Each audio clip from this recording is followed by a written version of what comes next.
AR glasses? These are not. Say hello to the Razer Anzu smart glasses. What makes them so smart? Probably nothing, but let's break them down anyway real quick in today's review, including the pros, cons, and of course, a value judgment. So here's a brief rundown of what you get in the box.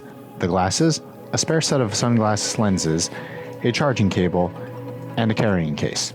And now for the pros. These glasses are lightweight, only marginally heavier than a typical pair of eye or sunglasses, so you're not weighing them down too much on your face or nose like you would those AR glasses reviewed previously, or worse, a full-size headset like the Meta Quest 2. To be clear, they don't have any video input or provide any video signal, but what they do deliver is some pretty decent quality sound with both what appears to be some bone conduction type and then open air speaker. Sound leakage also appears to be quite manageable, which is nice if you're using these in a shared space. I think this was modified in a recent update, as they previously were pretty audible even from several feet away. The glasses can also be used for calls as they have a built-in microphone. Using the app also allows you to remap buttons to have different functions when you tap or touch the temples.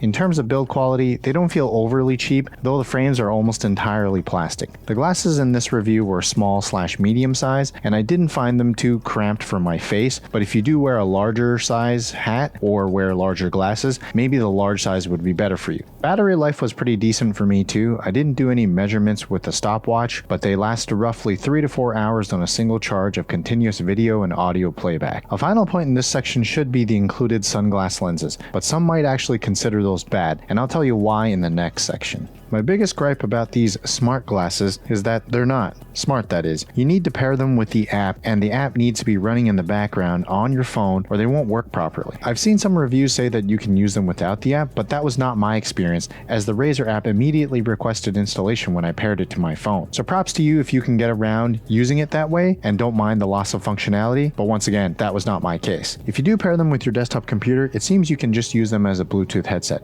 So one less piece of Razer bloatware to worry about, I guess. And back to the functionality for a second. The lack of physical buttons on the glasses also means that you can't change the volume without accessing your phone or computer that you paired with the glasses in order to change the sound levels. That feels bad. Another gripe I had was with the charging cable. It's proprietary for one. Now, I'm not an engineer, but there has to be a better solution for this mess. It's so fiddly and disconnects easily. You also obviously can't use it while it's charging. And to top it off, if you lose or damage the cable, you can have a ton of fun trying to replace it. Like, do they like snakes so much that this wire has to also be some kind of weird snake thing? Why not just use a standard USB-C cable? One more gripe I had was with the sunglass lenses, or the tinted lenses I mentioned earlier. I didn't actually swap them out because I felt like I was going to break the frames or break the lenses by putting too much force to swap them out. I just don't see an easy switch to these sunglass lenses if you plan to leave your cave and actually go outside. Surely for the original price tag of $200, they could have included something like transition lens, or those old magnet clip-on lenses that you would see in the late 90s or early 2000s. And that brings me to the value judgment for this review. Real quick before we get to the conclusion, I'd just like to say thanks for watching, and please do check the links in the description to support independent reviews like this one. For the price they are now, $77 on Amazon, they're just too expensive. There's so many other smart glasses out there that it's hard to pick one over the other. I'm not sure what they were thinking with that original $200 price tag, but I think the sweet spot for a device like this is somewhere between $25 and $50. The cheaper, the better.